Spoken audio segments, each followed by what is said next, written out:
السلام علیکم ورحمۃ اللہ وبرکاتہ۔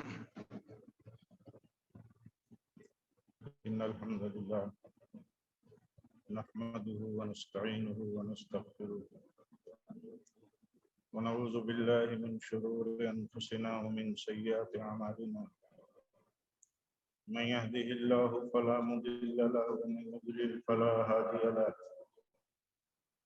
وأشهد أن لا إله إلا الله وحده لا شريك له، وأشهد أن محمدا عبده ورسوله۔ يا أيها الذين آمنوا اتقوا الله حق تقاته ولا تموتن إلا وأنتم مسلمون۔ يا أيها الناس اتقوا ربكم الذي خلقكم من نفس واحدة وخلق منها زوجها وبث منهما رجالا كثيرا ونساء، واتقوا الله الذي تساءلون به والأرحام إن الله كان عليكم رقيبا۔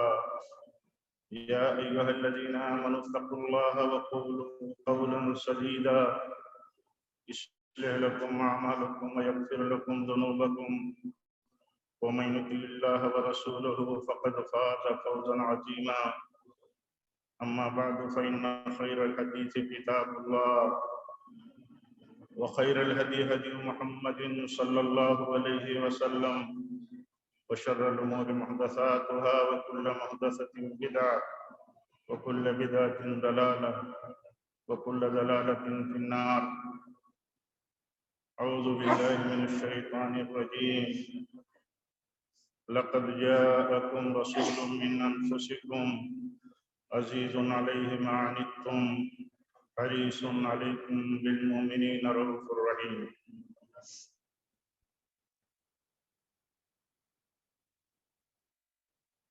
ضلع جمعیت اہل حدیث بنارس کے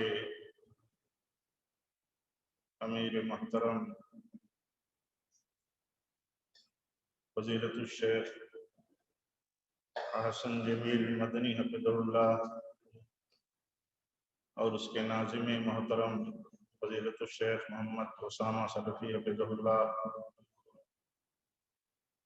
اور ضلع جمعیت اہل حدیث بنارس کے آج کی اس ایک روزہ تربیتی و دعوتی پروگرام کی اس نشست کے موقر صدر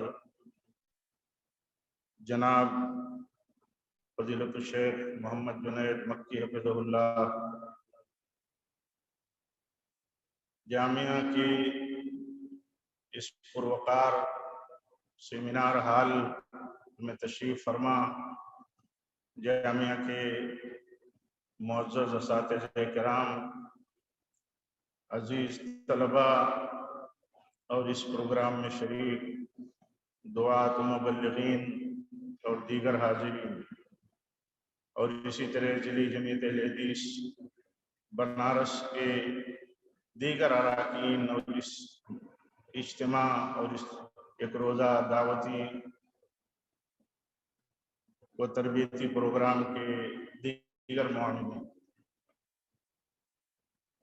مجھے اس پروگرام میں اپنے اساتذہ کے بیچ میں، جماعت کے بڑے علماء کے بیچ میں، جامعہ کے اساتذہ کرام کے بیچ میں اور آپ کے بیچ میں میں واللہ یہ بات کہتا ہوں کہ میں اپنے آپ کو اس لائق نہیں سمجھتا تھا کہ مجھے اس اہم موضوع پر گفتگو کرنا میرے لیے اپنی طرف سے مناسب ہے، لیکن میں بھی کسی نظم میں ہوں، کسی سسٹم سے جڑا ہوا ہوں، مجھے اور ہر سسٹم میں کام کرنے والوں کو اس بات کا پتہ ہے کہ کوئی بھی نظام اور سسٹم جب تک اس کے بنیادی یا ان کی ہدایات پر عمل نہ کیا جائے تو نظام نہیں چل سکتا۔ اس لیے میں اس مجلس میں دیے گئے موضوع پر جو مجھے موضوع دیا گیا ہے، موجودہ ملکی حالات میں دعات و مبلغین کی ذمہ داریاں، اس موضوع پر جو بھی میں بات کرنے کی کوشش کروں گا اللہ کی توفیق کے بعد، میں یہ سمجھتا ہوں کہ وہ باتیں ایک طرح کی ہماری ایک دوسرے کے بیچ میں یاد دہانی اور تذکیر جیسی باتیں ہیں۔ میں کوئی اور بات کہیں سے کوئی مستقل انفرادیت پر مبنی کوئی بات کہنے کی میں کسی بھی پوزیشن میں نہیں ہوں۔ اللہ تعالیٰ جو بھی کہلائے، سچ کہلائے، حق کہلائے، ہمارے اپنے اسلاف اور بزرگوں کی اس طرح کے موضوع پر دی گئی رہنمائیوں کی جو کتاب و سنت کی روشنی میں ہے، ان کی روشنی میں بات کرنے کی توفیق دے، اور ہم سب کو حالات کو سمجھ کر کے اسلامی ہدایات کی روشنی میں، اپنے بزرگوں کی طریقہ کار کی روشنی میں اللہ تعالی ہم سب کو کام کرنے کی توفیق دے۔ معزز حاضرین، ہمیں پتہ ہے، اچھی طرح ہم جانتے ہیں کہ ہم اپنے اس پیارے ملک بھارت میں ایک بہت بڑی غیر مسلم اکثریت کے ساتھ رہتے ہیں، بہت بڑی اکثریت ہے، ہندو یا ہندو مذہب ماننے والے۔ اسی طرح اس ملک میں اور بھی بہت سارے مذاہب ہیں، عیسائی ہیں، یہودی بھی ہیں، بڑی تعداد میں لوگ بستے ہیں۔ ہماری بھی تعداد اس ملک میں غیر مسلموں میں ہندوؤں کے بعد سب سے بڑی تعداد ہے۔ ہمیں یہ دیکھنا ہے کہ ایسے ملک میں، ایسے کثیر تہذیبی ملک میں ہماری ذمہ داری کیا بنتی ہے، اور بالخصوص ایسے حالات میں جب ہم ایک بہت بڑی تعداد میں ہونے کے باوجود عقیدوں میں منحرف ہیں،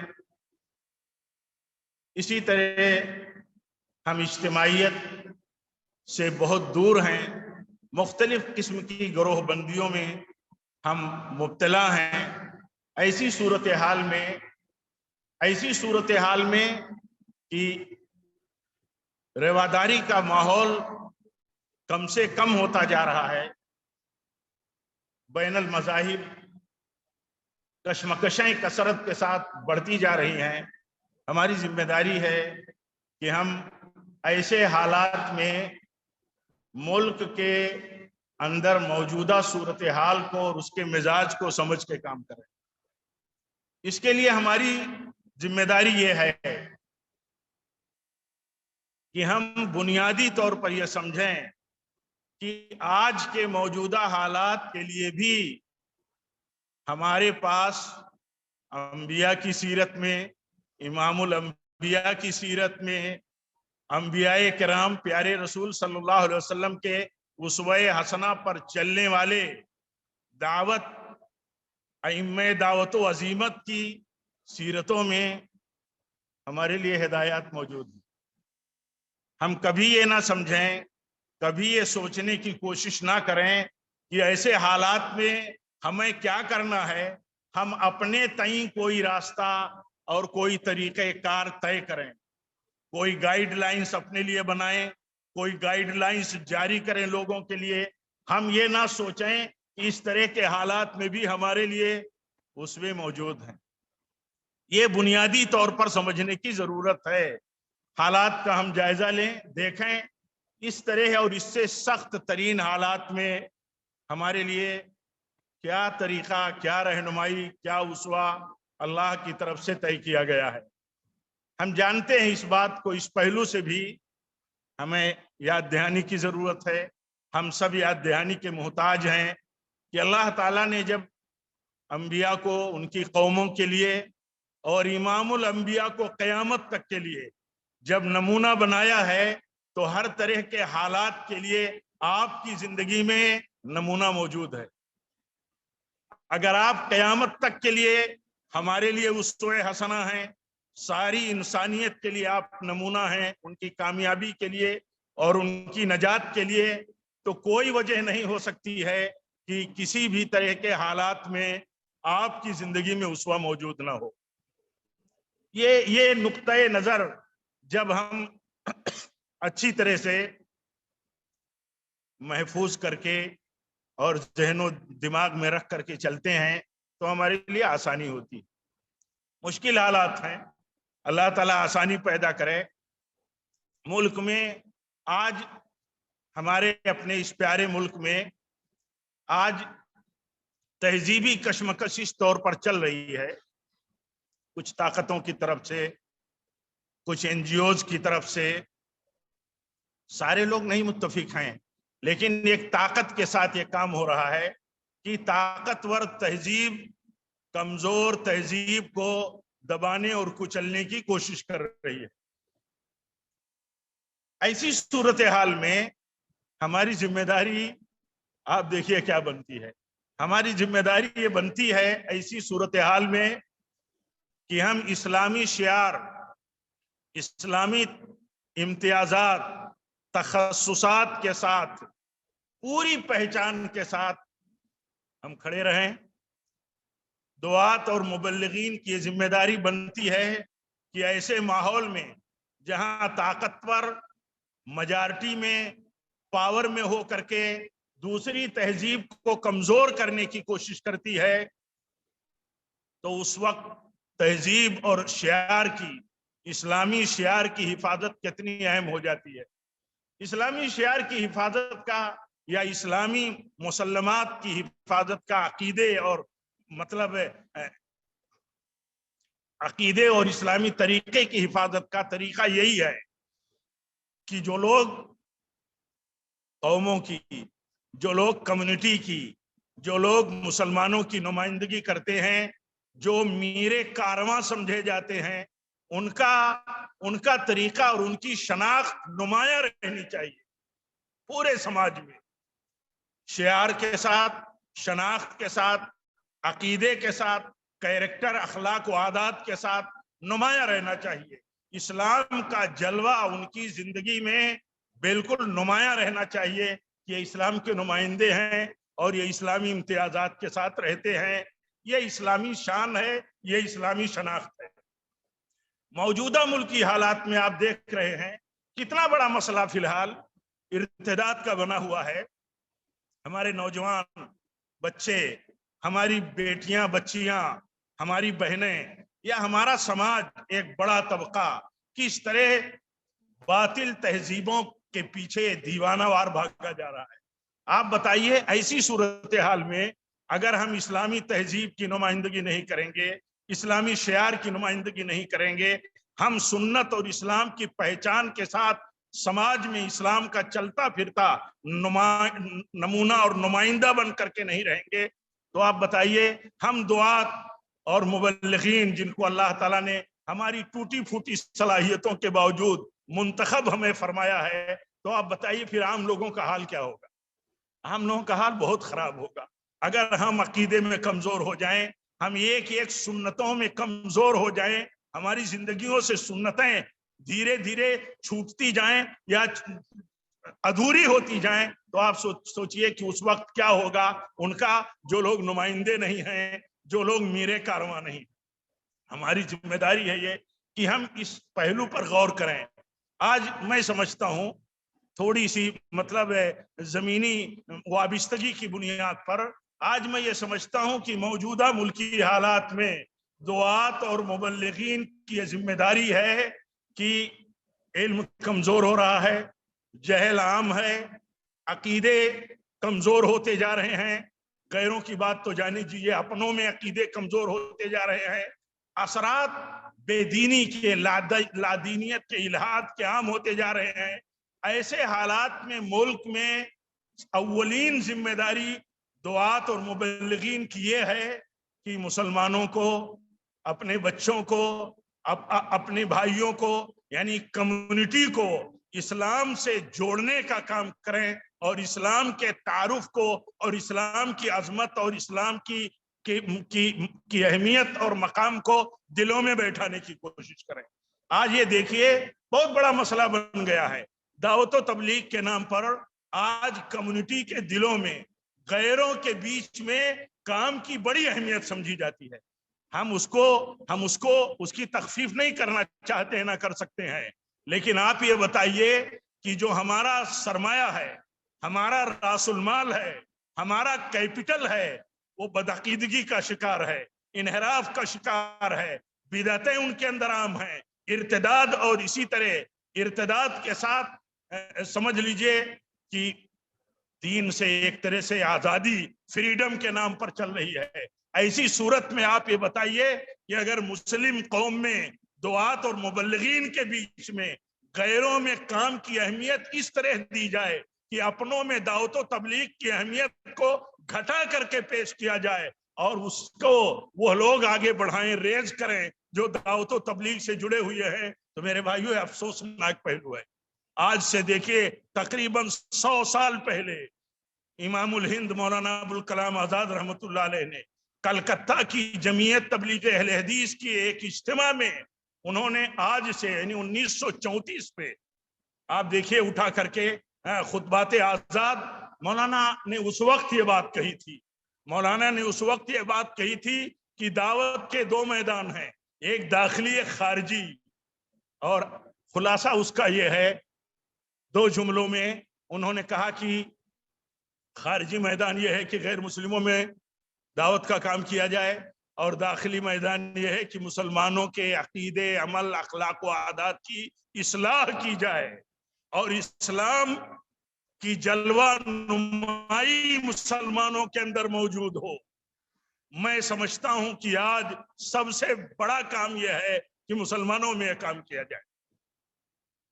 انہوں نے ایک جملہ بھی غیروں میں کام کرنے کے سلسلے میں نہیں کہا، لیکن دیکھیں وہ سیاست میں بھی بصیرت، گہری بصیرت کے حامل تھے.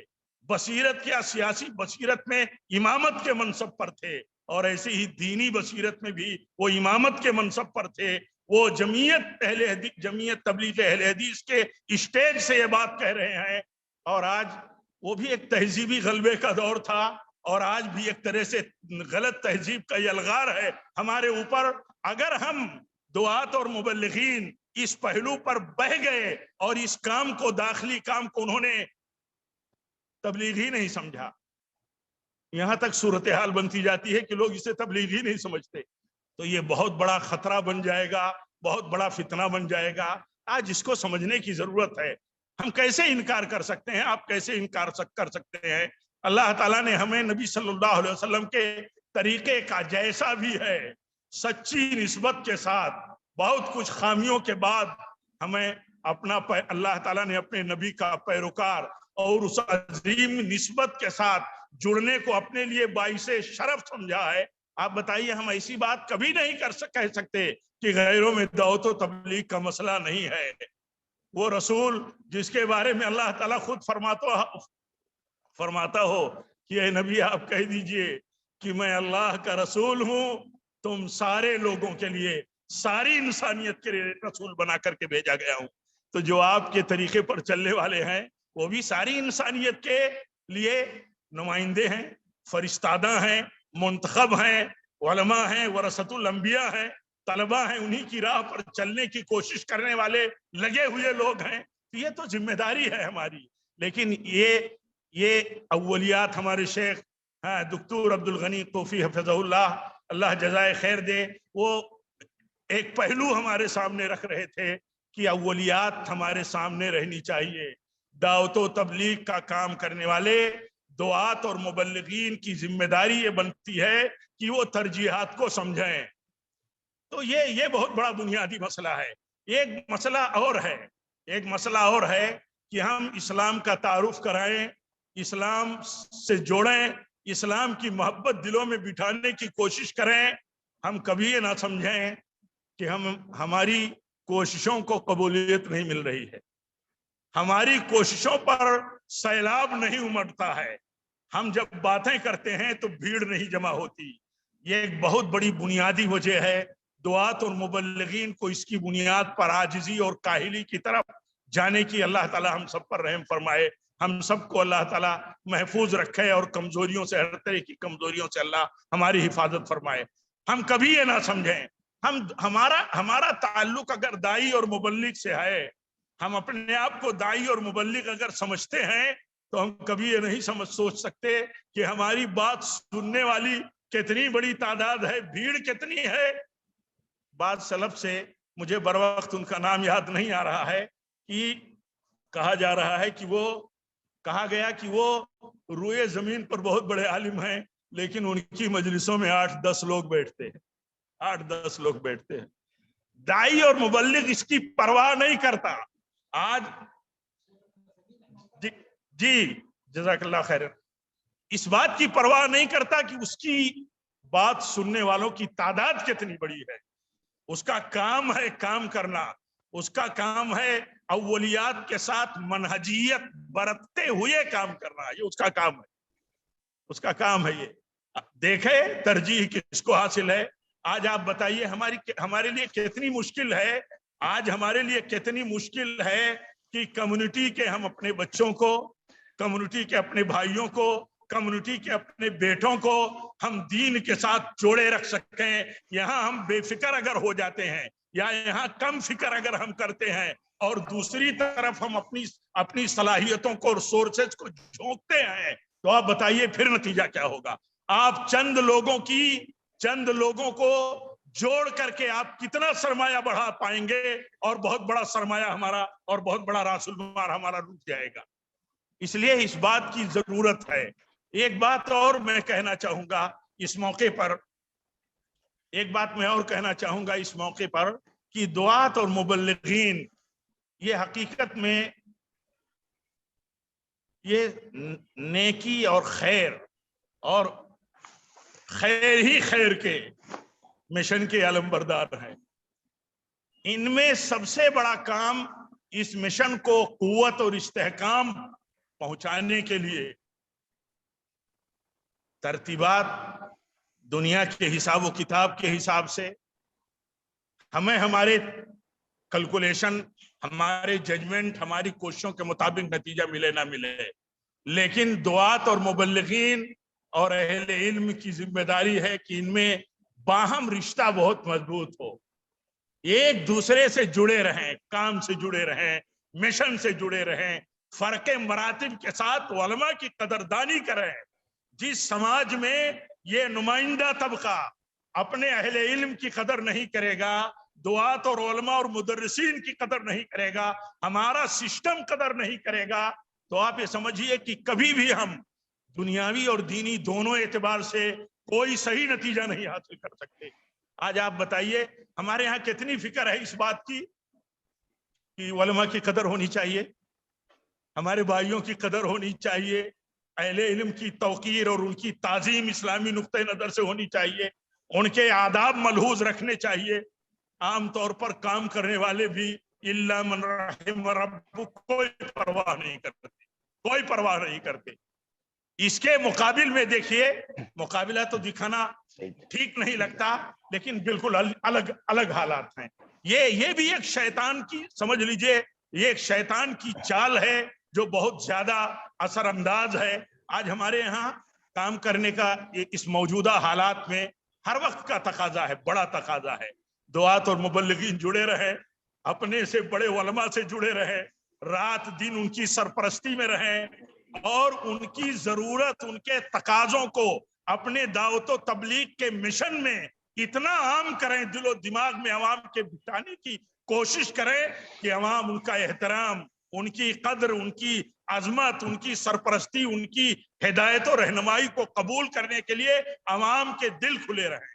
یہ ضروری ہے، یہ کوشش بہت اہم ہے۔ عام طور پر ہوتا کیا ہے، جو لوگ میدان میں کام کرتے ہیں وہ ایک دوسرے کی ٹانگیں کھینچتے ہیں، ایک دوسرے کی چھوٹی موٹی بشری غلطیوں کو، یا جانتے ہوئے بھی ہم دعات اور مبلغین نہیں جانتے کہ ہمارے علماء معصوم نہیں ہیں، ہمارے بڑے معصوم نہیں ہیں، ہمارے کارکنان مطلب کار دعوت کے ہمارے مردانے کار دعوت جو ہیں، علماء ہمارے جو ہیں، یہ معصوم نہیں ہیں۔ اس کے باوجود اتنی ان کی برائیاں ہوتی ہیں کہ عوام کے دلوں سے ان کی ہیبت، ان کا احترام، ان کی تکریم تقریباً ختم ہو جاتی۔ آپ یہ بتائیے اگر ہم اور آپ یہ کام نہیں کریں گے کہ علماء کون ہیں، علماء کا مقام کیا ہے، علماء کے تابع اولو الامر بھی ہوتے، صحیح پوچھو تو اسلامی نقطہ نظر سے علماء کے تابع اولو الامر بھی ہیں، یعنی جن کے ہاتھ میں پاور ہے، اقتدار ہے، اگر وہ علماء میں سے نہیں ہیں تو علماء کی رہنمائیوں اور علماء کی گائیڈ لائنز میں چلنے کے لیے وہ شرعاً پابند ہے۔ یہ بات ہمیں، اگر ہم یہ بات نہیں کریں گے تو ہم بہت کچھ نتیجوں سے محروم کر دیے جائیں گے، اس کی ضرورت ہے۔ آپ بتائیے ہم کبھی یہ کوشش کرتے ہیں؟ کیسے تھے ہمارے سلف؟ ناصر السنہ امام شافعی رحمۃ اللہ علیہ کے تعلق سے مروی ہے کہ انہوں نے فرمایا کہ کسی ایسے شہر اور بستی میں مت بسنا جس میں عالم نہ ہو، ڈاکٹر نہ ہو۔ آپ بتائیے، وہ اپنے وقت کے امام ہیں اور ان کی امامت اور عظمت آج بھی مسلم ہے، لیکن وہ کتنی بصیرت کے ساتھ یہ بات کہتے ہیں کہ جس بستی میں علماء نہیں ہوں گے وہ بستی گمراہ ہو جائے گی عقید و عمل میں، جس بستی میں ڈاکٹر نہیں ہوں گے لوگ بیماریوں میں مبتلا ہو کر کے تباہ ہو سکتے ہیں۔ ان کی رہنمائی کے لیے عقیدے کے اعتبار سے، روحانی اعتبار سے، جسمانی اعتبار سے ان دونوں طبقے کی ضرورت ہے۔ یہ بات جب ہم کریں گے، ہم عوام میں دعوت و تبلیغ کے کام کرنے والے دعات و مبلغین کریں گے کہ کتنی اہمیت ان کی ہے، ان کے بغیر ہم اپنا دین نہیں بچا سکتے۔ یہ کام ہے آج ایسے حالات میں جب ملک میں علماء بیزاری عام ہو، ایک بہت بڑا طبقہ ہمارے اپنے بیچ میں جو الہاد کی طرف دانستہ نادانستہ جا رہا ہے، فریڈم آف اسپیچ کے نام پر کچھ بھی کہتا ہے، اور دوسرے لوگ تو چاہتے ہی ہیں کہ ان کے بیچ کا اہم اعتبار کا جو حصہ ہے اور کڑی ہے اس کو ختم کر دیا جائے۔ اگر ہم نادانی میں اس کے شکار ہو گئے، بلکہ اگر ہم نادانی میں نہ جا کر کے یہ کوشش کرتے رہے کہ نہیں علماء کا مقام اور منصب پہچانو، ورنہ دین اور عقیدہ اور صحیح سنت اور سلفیت نہیں بچا پاؤ گے۔ یہ ہماری بہت بڑی ذمہ داری ہے میرے بھائیوں۔ اسی طرح دیکھیے ہماری یہ ذمہ داری ہے، ہماری ذمہ داری یہ بھی ہے بہت بڑی کہ اس اپنے ملک میں ہمارے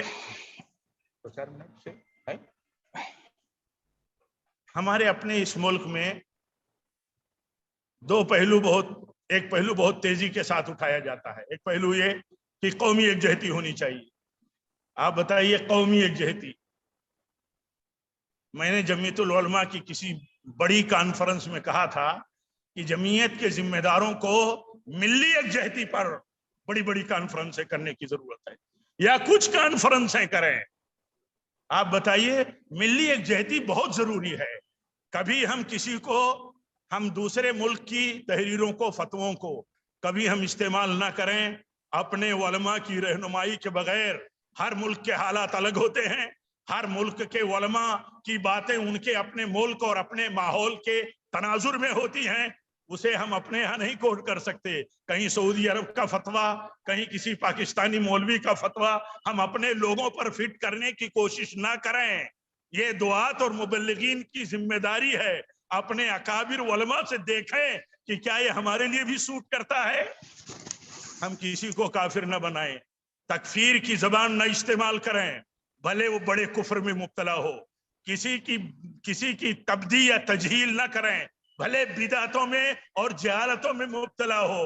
ہمارے اپنے ملک میں عوام و خواص کسی کے لیے بھی اس زبان کو استعمال کرنا، میں سمجھتا ہوں اپنے اہل علم کے سامنے ادب کے ساتھ کہتے ہوئے کہ ہمیں یہ زبان استعمال کرنے سے پرہیز کرنا چاہیے۔ الحمدللہ کام کرنے والی تنظیموں اور کارکنان میں دوسری جماعتوں اور دوسری مطلب این جی اوز میں جو دینی نقطہ نظر سے کام کرتی ہیں، الحمدللہ سلفی اور اہل حدیث مکتب فکر کے لوگ اس سے بہت زیادہ پرہیز کرتے ہیں۔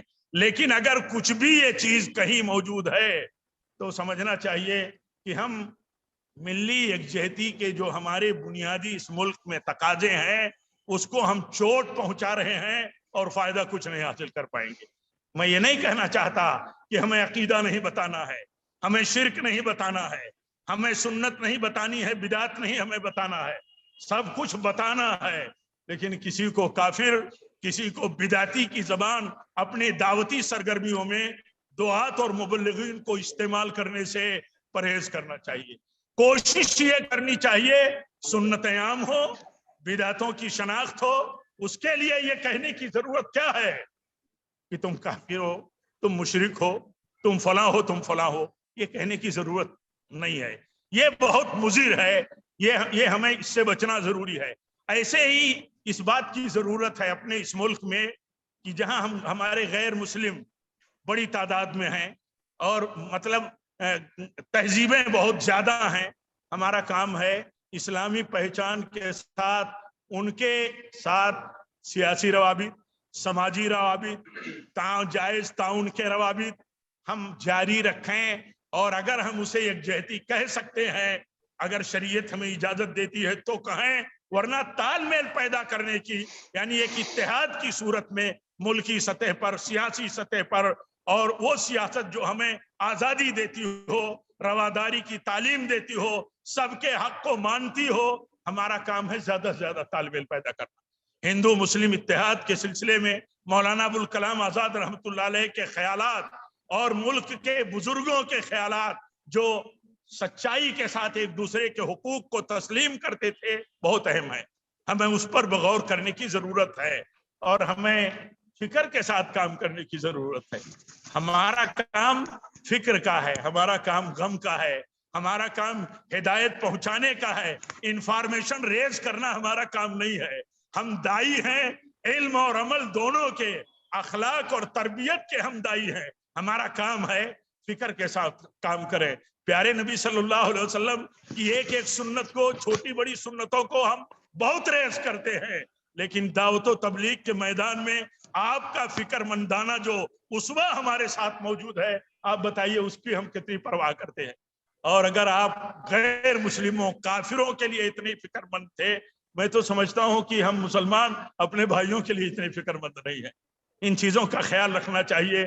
اور بھی کچھ باتیں ہو سکتی تھیں، لیکن جو باتیں بھی ہوئی ہیں، اللہ تعالیٰ ہم سب کو جو کتاب و سنت کی روشنی میں ہوں، اللہ تعالیٰ ان کی روشنی میں ہمیں اس مشن اور اس میدان میں کام کرنے کی توفیق دے۔